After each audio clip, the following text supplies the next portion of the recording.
So let's take a look at HostGator's new customer portal. It sort of replaces cPanel. I think 99% of what you'll ever need is in this portal.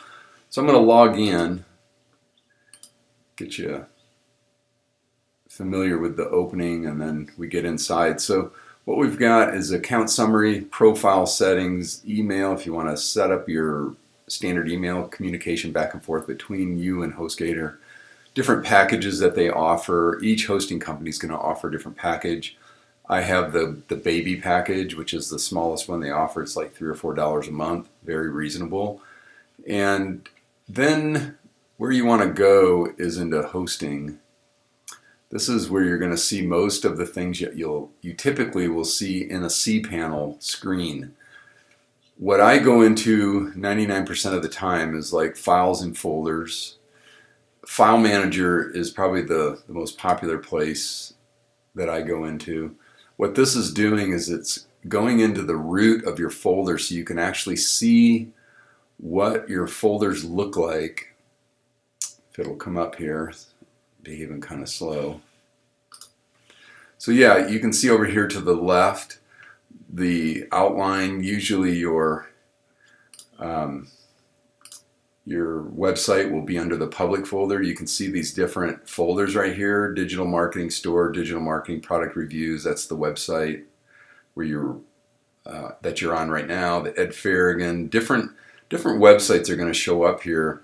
And when you open those, let's look at the current website that we're on. You'll see your different WordPress installs. So sometimes you'll need to get in here and add or delete files. I know that when I set up my Google accounts, I had to upload, or I think it was actually the Bing account. I had to upload a file for Bing in order for them to see that I was a legitimate owner of that account. But for now, I don't want to confuse you too much. Let's just focus back on the panel. I just wanted to let you see how easy it is to get into the actual folder and upload. Right here, you can upload files into your account. So don't worry about that in too much detail right now, but just understand it's very easy to access. So we're over here on the hosting page. Go back to that. And then another thing that you'll need, or that you'll see, I use this cloud backup system.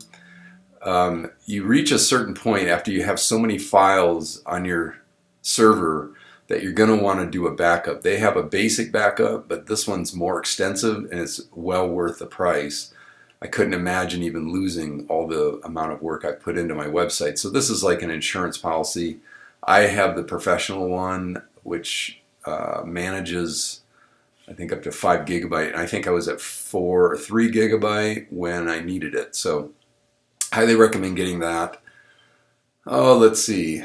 Email, you're going to go into that quite a bit when you're setting up your email accounts. You can see here that I have several that are operating all the time behind the scenes. These are the emails you're going to set up on your website. And as a little tip here, if you can, even if you have multiple businesses, if you can use, like I use this Ed at Ed Farragon on most of my websites now. And the other ones I rarely use. I think I might use this info at Ed Farragon. So if you can standardize your email in some way, that will save you a lot of grief down the road. Oh, let's look. Sometimes I know that I have a product called Fresh Store that I purchased that allows me to set up Amazon affiliate stores. And this, you'll need to go into this to set up a new database, and it's very simple to use. But it's right at your fingertips, so you don't have to worry about that. And I think I even have SSL certificates on a couple of my websites, which is getting more and more demanded of us because of the scamming and stuff that goes on out there. So it's probably worth, I think at this price, I think it was $70, and I got 3 SSL certificates, and they will do the install for you. Here's another user tip. Make sure you ask them to update any files in your file system on your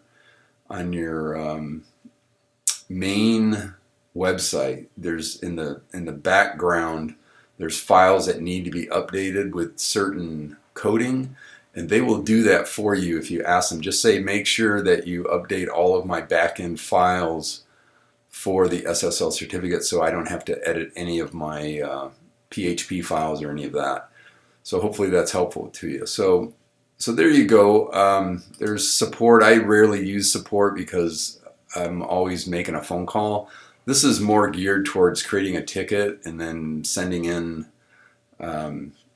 communication back and forth. I think on the SSL I needed to do that. And then let's see, let's go over here. One last screen I'll show you is domains. And domains kind of takes you out and goes to another screen. Let's see how long it takes to bring up here. Okay, so this is where, let's say you have some domains you set up on GoDaddy and you want to transfer them and put them all under one umbrella like HostGator, then you'll transfer those domains. And I'll just warn you, they do charge you for that. It's like $6 or $7. But sometimes to me it's worth it having all my domains under one person.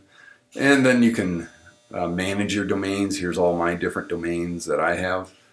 And then if you want to check it out to see if there's any new domains that you're looking for, you can go right here. And typically they offer a discount. I think when you fill this out, they'll say, hey, for the first year you can get it for $9.95 or something. And I think if you get on their mail list and just hold out for a couple of weeks, you'll actually, I think there's actually some discounts they might offer. But regardless, it's not that expensive, so I wouldn't worry too much about that. Okay, so go up here to the far top right and we'll go back to the customer portal where we were. Okay, so I think that's good enough. That gives you an overview of the new customer portal, and I will also show you a video of the old cPanel so you can see the difference.